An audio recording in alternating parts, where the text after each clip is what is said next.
Ministrën vjen shumë keq, po nga dhjetori deri në fund të muajit mars, sipas përgjigjeve zyrtare të AKU-s administruar nga unë, me firmë vula, mund t'ja vënë dispozicion, mi keni kthyer edhe ju një pjesë të tyre prapë mi keni dhënë mua, rezultojnë vetëm 5 mostra të marra. Një në Dimal, më saktë në Moravë të Bashkisë Dimal, dhe në krahun tjetër 4 të tjera të marra në zonën e Lushnjës dhe Divjakës. Nga këto mostra kemi vetëm 3 raste me aflatoksin. 3. Tani, të vini këtu e të më thoni që nuk duhet unë të nxis fshatarët që të prodhojnë me aflatoksin, nuk më shkon, nuk më ecën kjo gjëja, se nuk po nxis. Përkundrazi, fushata që unë ndërmor në territor nga kompanit dhe në media, po prapë nga kompanit, ka dëmtuar rënd produktin e bujqve, produktin e blektorve. Ato mesazhet që lexova nuk I shpikun. Janë 97 të tilla, mund t'ja u vënë dispozicioni, kanë printuar të gjitha, të marrë në një periudhë kohore, thjesht dhe vetëm një javë. Dhe për më tepër, çfarë pasoi fushatën, është shqetësimi më I madh që unë kam. Se deri në atë moment, hajde, po çfarë pasoi është problem shumë I madh. Dhe po vi çfarë pasoi, apo me çfarë u shoqërua fushatë. Ndërkohë, para se të dalë atje, unë pranoj që këtë verdikt ta japin laboratorët e akredituar, të ISUV-it, të institucioneve publike, por laborator të pa akredituar, të kompanive private, që përpunojnë qumësh, të thonë që qumëshi jotë është me aflatoksin, më thënë nuk shkon. Nuk shkon. Prodhues është ai blektori e Atjematan, prodhues është edhe ajo fabrika e Atjematan. Dhe nuk ka ndonjë epërsi mbi atë prodhuesin e vogël që bën qumshin që ajo fabrika të punoj. Pra mund ta pranoj verdiktin e ISUV-it, edhe ai fshatari atje, po jo të kompanisë. Jo të kompanisë që ka një laborator që askush se di në çfarë standardi është, çfarë analiza është kryen dhe ku është akredituar. Thënë të gjitha këto, fushata u shoqërua e para e mbi gjitha me mos mbledhje të produktit, hedhje masive në për kanale. E dyta me ulje të çmimit, se kjo e shoqëroi, ulja e çmimit e menjëhershme nga kompanitë që grumbullonin tek blektorët. E treta me masa shtesë blektorëve për antimykotikët dhe natyrisht edhe kosto për ta. Se të nxitur nga fabrikat u detyruan të blejnë antimykotik dhe t'i ngopin lopët me antimykotik. Në djenin time kot dhe në fokus të atyre përgjigjeve të AKU-s kot. Tani, përse u ullë çmimi? Ndryshoi oferta në treg? Jo, sasia e prodhimit qumshit në atë periudhë nuk u rrit. Përkundrazi u hodh në kanal. E dyta, u ullë kërkesa në treg? Jo, kompanitë kanë vazhduar të shesin.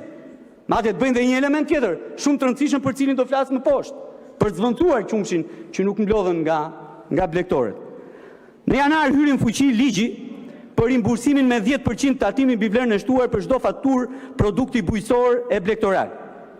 Rimbursoheshin blektorët e bujqit dhe faturën duhet ta lëshonte subjekti me TVSH, vetëm me TVSH.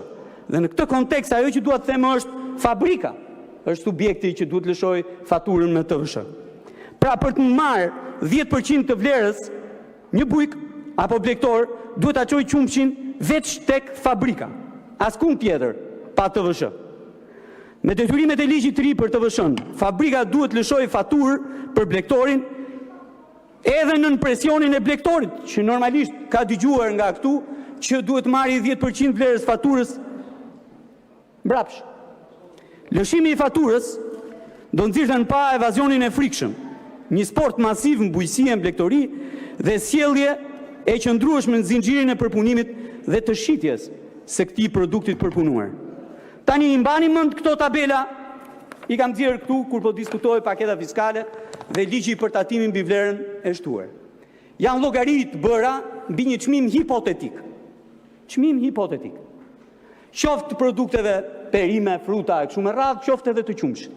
Në raport me skemën e tatimit mbi vlerën e shtuar. Dhe në atë kohë ju thash se çfarë do ndodhi. Ju thash që skema e TVSH-s me import 20-20, pra 20% hyrje, 20% dalje, dhe TVSH brenda vendit 0% në hyrje dhe 20% në dalje, detyron informalitet me produktin vendas dhe favorizon importin si produkt përpunimi. Përpunuesi është më interesuar të importojë qumësh, jo të blej tek blegtorët. Në import fiton, brenda vendit humb lek. Ju thash që në kushtet e presionit ligjor për faturë dhe natyrisht edhe të bujkut për të marrë mbrapsht 10%, por punuesi do ul çmimin tek blegtori me 10% sa që është TVSH-ja e rimbursueshme dhe nuk do t'i mjaftojë. Del me humbje. Mbi 10% del me fitim dhe formalizohet. Ja që ndodhi. Ka marrë të dhënat, zoti ministër. Dhe kam bërë llogaritë e reja. Dhe llogaria është kjo. Qumshi i importuar gjatë vitit 2024 është 11.5 milion litra. Numrat të certifikuar nga dogana. Çmimi mesatar ishte 58.5 lek për litër në import. Me 20% TVSH, rezultati në fund fare është plus 8.2 lek. Pra, në qoftë se merr qumësh në import, për punuesi që është fabrika, në fund fare fiton 8.2 lek nga 1 litër qumësh. Ndërkohë që për vitin 2025, importi i qumshit arriti në 7.9 milion litra. Çmimi mesatar ishte 61.3 lek për litër. Duke bërë llogaritë të TVSH-s, rezultati i fabrikave që kanë importuar pjesën më të madhe të qumshi është me plus 8.3 lek fitim.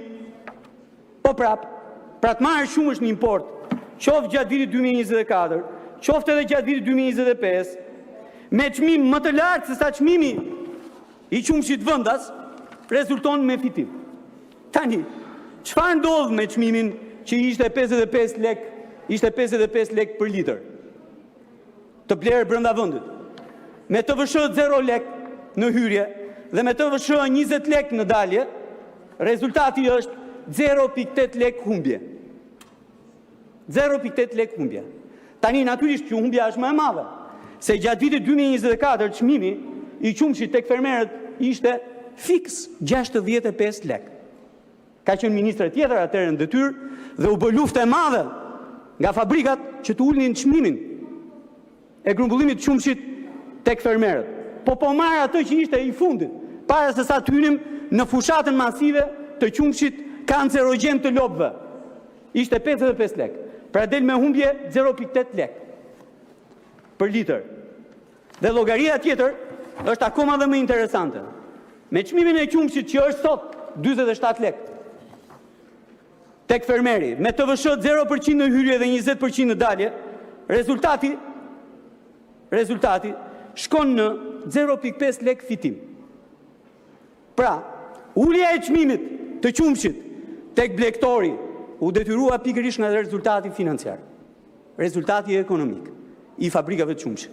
Nga me humbje në fitim, në kurriz të bujkut, që sot e shet qumshin vetëm me 47 lek të kompanitë. Tani të shkojmë më tutje. Dokumentacione gjithçka tjetër ta përcaktoi Këshilli i Ministrave, që do thot në thelb Edi Rama dhe këta manekinët të cilëve u ndryshon veten në karrige her pas here. Kushdo këtu që kërkon të na shes pralla me investitor strategjik do t'i bëjnë shqiptarët hanë me luk floriri, i do të keqen Shqipërisë dhe shqiptarëve. Secili prej jush që do votoj pro këtij projekt ligji nuk do t'ja di përveç interesit të karriges vet, që është edhe interesi i Edi Ramës, e që është njëkohësisht interesi atyre oligarkëve që nesër dej, nëse do vazhdojmë kështu, do përbëjnë atë 8% e shqiptarëve që kanë ngelur në Shqipëri.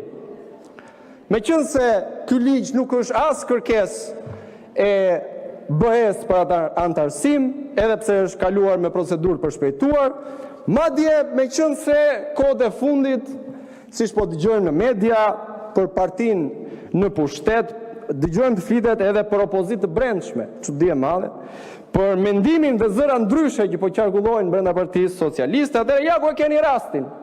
Ja ku e keni rastin të tregoni burrin tuaj, të tregoni se për hir të Shqipërisë e keni guximin një herë të vetme të dilni nga rreshti ku ju vendos për një taulanti. Faleminderit.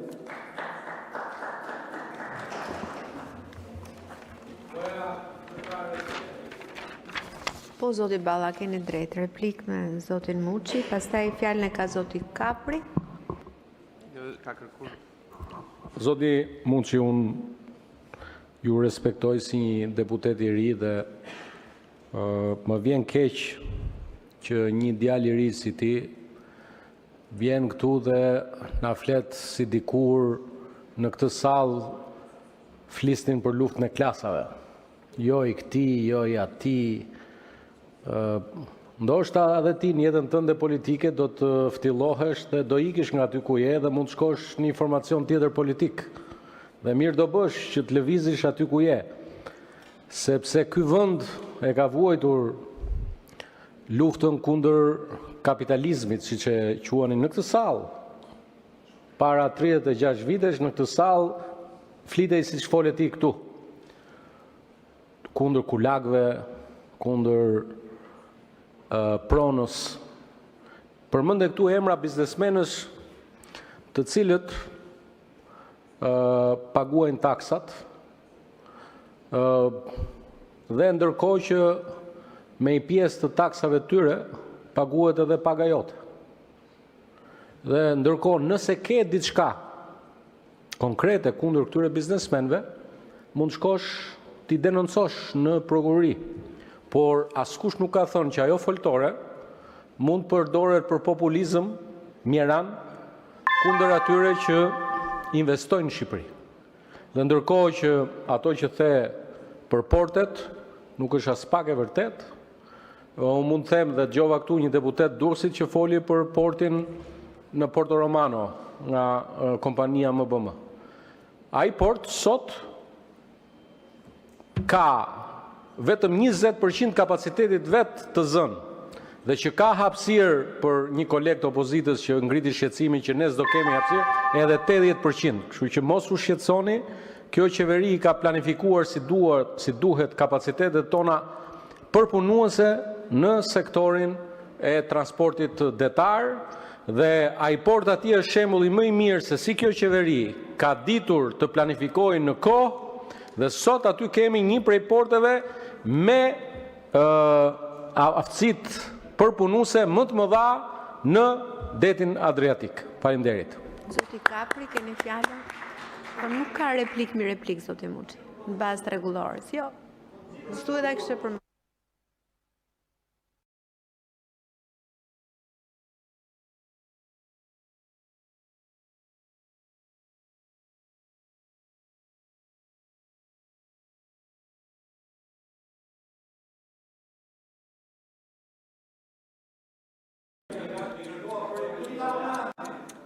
Po. Parlamenti i maggiorancës ky. O zot çfarë parlamenti. Në fakt, duket, alamet parlamenti. Në fakt, ky projekt ligj tregon qartë se nga kush po qeverisemi dhe çfarë modeli kemi dhe modeli qeverisës i kësaj qeverie demonstrohet fiks në këtë projekt ligj që vjen me një nen.